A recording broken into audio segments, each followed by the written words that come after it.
सोचिए उस पल को जब किसी बेगुनाह लड़की की पूरी मेहनत, उसका सपना और उसका भविष्य एक झूठे इल्जाम से कुचल दिया जाए और वही लड़की सब कुछ छोड़कर जाने का फैसला कर ले। यही पल अब सरू की जिंदगी में आ चुका है। और आगे बढ़ने से पहले आपसे एक छोटी सी गुजारिश है। अगर आपने अभी तक चैनल को सब्सक्राइब नहीं किया है तो अभी सब्सक्राइब कर लीजिए, ताकि सरू की इस दर्द भरी लेकिन दिलचस्प कहानी का एक भी मोड़ आपसे छूट ना जाए। अब कहानी शुरू होती है उस फैसले से जिसने सरू की पूरी दुनिया हिला दी है। फाइनली सरू कॉलेज छोड़ने वाली है। हाँ, वही कॉलेज जहाँ उसने दिन रात मेहनत की, जहाँ उसने अपने सपने देखे और जहाँ उसने अपनी पहचान बनाई। आने वाले ट्रैक में साफ दिखाया जाएगा कि सरू पर एक ऐसा इल्ज़ाम लगाया गया है जो किसी भी स्टूडेंट के लिए सबसे बड़ा दाग माना जाता है। ये इल्ज़ाम अचानक नहीं लगा, बल्कि इसके पीछे एक सोचा समझा, बेहद चालाक और खतरनाक प्लान था। इस पूरे प्लान के पीछे जो नाम है वो है अनिका। अनिका ने जानबूझकर सरू को कॉलेज से बाहर निकलवाने का पूरा खेल रचा। उसे ये बिल्कुल पसंद नहीं था कि सरू हर बार आगे निकल जाए, हर बार टॉपर बने, हर बार गोल्ड मेडल जीते और सबकी आंखों का तारा बन जाए। अनिका के दिल में जलन थी, नफरत थी और सरू को नीचे गिराने की जिद थी। इसी जिद में उसने एक ऐसा मास्टर प्लान बनाया जो बाहर से बिल्कुल साफ सुथरा लगता था, लेकिन अंदर से पूरी तरह गंदा था। धीरे धीरे हालात ऐसे बनाए गए कि सरू का कॉलेज में रहना मुश्किल हो गया। कहीं उसे अपमान झेलना पड़ा, कहीं ताने सुनने पड़े और कहीं उसे धक्के मारकर बाहर निकालने की कोशिश की गई। कुछ जगहों पर सरू को जबरदस्ती निकाला गया और कुछ जगहों पर हालात ऐसे बना दिए गए कि सरू खुद ही कॉलेज छोड़ने पर मजबूर हो गई। अगर आप भी महसूस कर पा रहे हैं कि सरू किस दर्द से गुजर रही है, तो अभी वीडियो को लाइक कर दीजिए, क्योंकि ये कहानी दिल को छू लेने वाली है। सरू अंदर से टूट चुकी थी। वो सोच रही थी कि अब और लड़ने की ताकत उसमें नहीं बची है। उसे लगने लगा था कि शायद उसकी सच्चाई किसी को दिख ही नहीं रही। आखिरकार उसने एक फैसला लिया। उसने तय किया कि वो चुपचाप कॉलेज छोड़ देगी, बिना किसी हंगामे के, बिना किसी को दोष दिए। वो एक रेजिग्नेशन लेटर लिखती है अपने कांपते हाथों से और सोचती है कि बस इसे प्रिंसिपल के ऑफिस में रखकर चली जाएगी। उस वक्त सरू के दिल में सिर्फ एक ही बात चल रही थी कि शायद इसी में उसकी इज्जत बची रहेगी। वो नहीं चाहती थी कि उसके परिवार को और बदनामी झेलनी पड़े। भारी मन और नम आंखों के साथ वो प्रिंसिपल के ऑफिस में जाती है। ऑफिस में अंधेरा होता है, सन्नाटा होता है और माहौल बिल्कुल शांत होता है। सरू टेबल पर अपना रेजिग्नेशन लेटर रख देती है, लेकिन तभी अचानक से लाइट जल जाती है। ये एक ऐसा पल होता है जिसने सरू की जिंदगी की दिशा ही बदल दी। दरवाज़ा खुलता है और अनिका कई लोगों के साथ अंदर आ जाती है। टीचर, स्टाफ और कुछ स्टूडेंट्स भी वहाँ होते हैं। सरू घबरा जाती है। उसे समझ नहीं आता कि ये सब अचानक कैसे हो गया। इसी अफरा तफरी में एक पल में सरू के हाथ में एक क्वेश्चन पेपर आ जाता है। सरू खुद चौंक जाती है। उसे समझ नहीं आता कि ये पेपर उसके हाथ में आया कैसे। लेकिन इससे पहले कि वो कुछ बोल पाती, अनिका अपनी जहरीली आवाज़ में बोलना शुरू कर देती है। वो सबके सामने सरू पर इल्ज़ाम लगाती है कि ये लड़की क्वेश्चन पेपर चुराने आई थी। अनिका कहती है कि यही वजह है कि सरू हर बार क्लास में फर्स्ट आती है, टॉपर बनती है और गोल्ड मेडल जीतती है। वो सबको ये यकीन दिलाने की कोशिश करती है कि सरू की सारी कामयाबी झूठ पर टिकी हुई है। वो कहती है कि ये लड़की मेहनती नहीं है, बल्कि धोखेबाज है। अगर आपको भी ये इल्ज़ाम सुनकर गुस्सा आ रहा है तो अपनी फीलिंग्स कमेंट में ज़रूर लिखिए। इस एक झूठे इल्ज़ाम से सरू की पूरी दुनिया उजड़ जाती है। वो बार बार कहती है कि वो बेगुनाह है, उसने कभी कुछ गलत नहीं किया, लेकिन उसकी आवाज़ किसी को सुनाई नहीं देती। लोग शक की निगाह से देखने लगते हैं। जिन लोगों ने कभी उसकी तारीफ की थी, वही अब सवाल उठाने लगते हैं। सरू के लिए ये सब सहन करना बहुत मुश्किल हो जाता है। इतना बड़ा इल्ज़ाम लगने के बाद सरू पूरी तरह टूट जाती है। वो अंदर से थक चुकी होती है, हार चुकी होती है और परेशान हो चुकी होती है। उसे लगता है कि अब इस जगह पर रहना उसके लिए नामुमकिन है। उसके पास अब सिर्फ एक ही रास्ता बचता है, वापस घरे जाने का। अगर आपको लग रहा है कि सरू का ये फैसला सही है या गलत, तो वीडियो को लाइक करके अपना सपोर्ट ज़रूर दिखाइए। सरू बिना किसी से ज़्यादा बात किए कॉलेज छोड़कर निकल जाती है। वो स्टेशन पहुंचती है, चुपचाप बैठ जाती है और अपनी ज़िंदगी के सबसे मुश्किल सफ़र की तैयारी करती है। उसके चेहरे पर दर्द साफ झलक रहा होता है। वो सोच रही होती है कि आखिर उसकी गलती क्या थी। क्या मेहनत करना गुनाह है? क्या आगे बढ़ना अपराध है? इसी बीच वेद को पता चलता है कि सरू कॉलेज छोड़कर जा रही है। वेद घबरा जाता है और उसे रोकने के लिए दौड़ता है। वो चाहता है कि सरू रुक जाए, एक बार उसकी बात सुने, एक बार खुद को संभाले। लेकिन सरू का मन अब बिल्कुल टूट चुका होता है।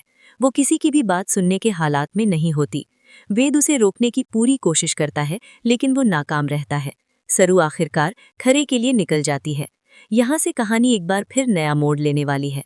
अगर आपको लग रहा है कि अब सब खत्म हो गया, तो ऐसा बिल्कुल नहीं है।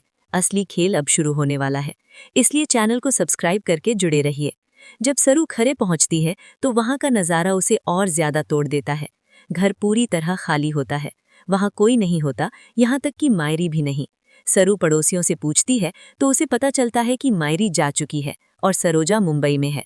ये सुनकर सरू के पैरों तले जमीन खिसक जाती है। अब सरू के सामने एक और बड़ा फैसला खड़ा होता है। उसे समझ आ जाता है कि अगर मायरी और सरोजा मुंबई में है, तो उसकी मंजिल भी अब मुंबई ही है। वो बिना वक्त गंवाए वापस मुंबई का टिकट लेती है। अगर आपको लग रहा है कि मुंबई पहुंचकर क्या तूफान आने वाला है, तो वीडियो को आगे भी देखते रहिए और एक लाइक जरूर कर दीजिए। मुंबई पहुंचकर जब सरू दोबारा अन्नपूर्णा बजाज के घर आती है, तो अनिका के पैरों तले जमीन खिसक जाती है। उसे बिल्कुल उम्मीद नहीं होती कि सरू इतनी जल्दी लौट आएगी। अनिका डर जाती है, घबरा जाती है और मायरी को ढूंढने के लिए चंद्रकांत की मदद लेने का फैसला करती है। आने वाले समय में जैसे ही मायरी से जुड़ी सच्चाई सामने आएगी, कहानी में बहुत बड़ा ट्विस्ट आने वाला है। असली पोती और नकली पोती का जो खेल चल रहा है, चंदा का जो खतरनाक गेम प्लान है, वो सब धीरे धीरे सबके सामने आने वाला है। लेकिन फिलहाल सरू को शुरुआत में एक छोटी सी हार का सामना करना पड़ेगा। अब कहानी उस मोड़ पर पहुंच चुकी है जहां सरू मुंबई वापस आ चुकी है, लेकिन इस बार उसका मन पहले जैसा कमजोर नहीं है। अन्नपूर्णा बजाज के घर के दरवाजे पर कदम रखते ही उसे एहसास होता है कि यहाँ की हवा में बेचैनी है। घर के लोग उसे देखकर चौंक जाते हैं। किसी को उम्मीद नहीं थी कि सरू इतनी जल्दी लौट आएगी, वो भी इतनी हिम्मत के साथ। सरू सबके चेहरे ध्यान से देखती है, जैसे हर चेहरे के पीछे छुपे सच को पढ़ने की कोशिश कर रही हो। अगर आपको लग रहा है कि अब असली कहानी शुरू हो रही है, तो वीडियो को अभी लाइक कर दीजिए और अंत तक जुड़े रहिए। सरू के लौटते ही सबसे ज्यादा असर अनिका पर पड़ता है। अनिका के चेहरे की रंगत उड़ जाती है। उसके मन में एक ही डर घूमने लगता है कि कहीं उसका झूठ अब ज्यादा दिन न टिक पाए। उसे बार बार वही पल याद आता है जब उसने कॉलेज में सरू को फंसाने के लिए वो गंदा खेल खेला था। उसे लगा था कि सरू टूट जाएगी, वापस गांव चली जाएगी और कभी लौटेगी ही नहीं। लेकिन सरू का यूं वापस आना अनिका के लिए किसी झटके से कम नहीं होता।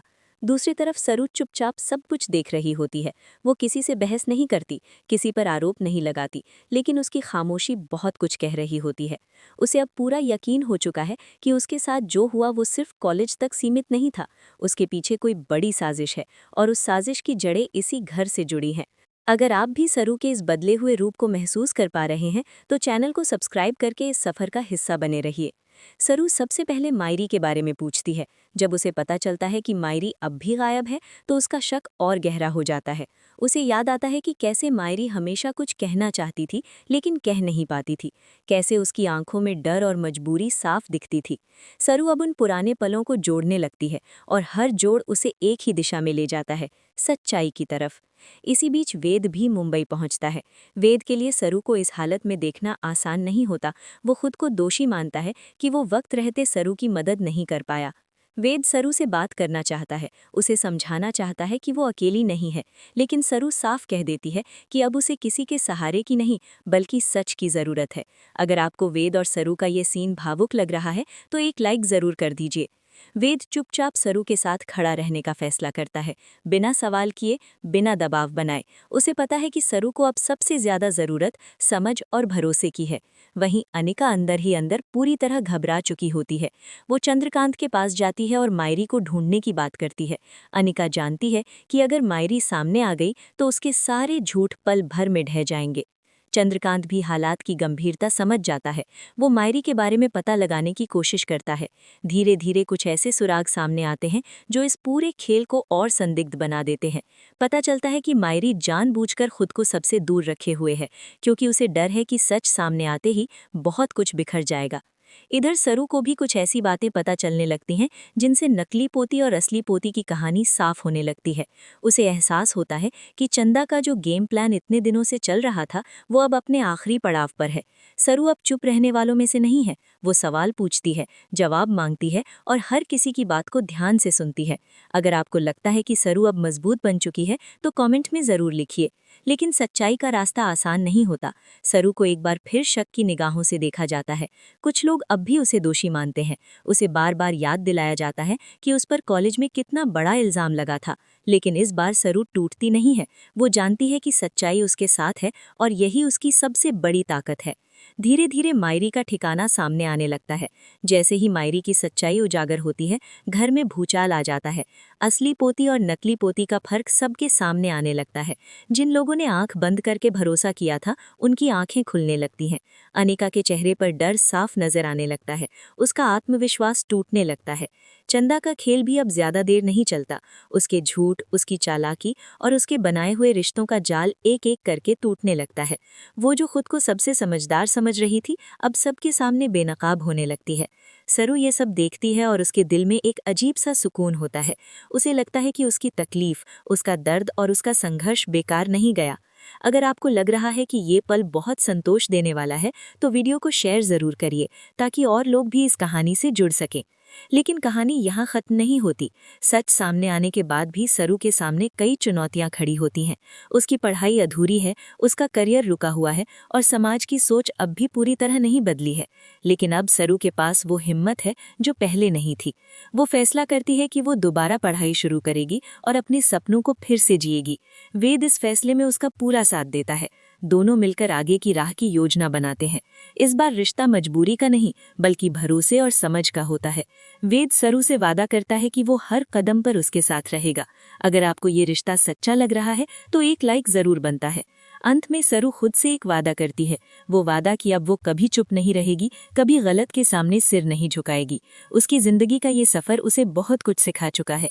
हार, अपमान और धोखे के बाद भी अगर इंसान खड़ा हो जाए तो वही असली जीत होती है।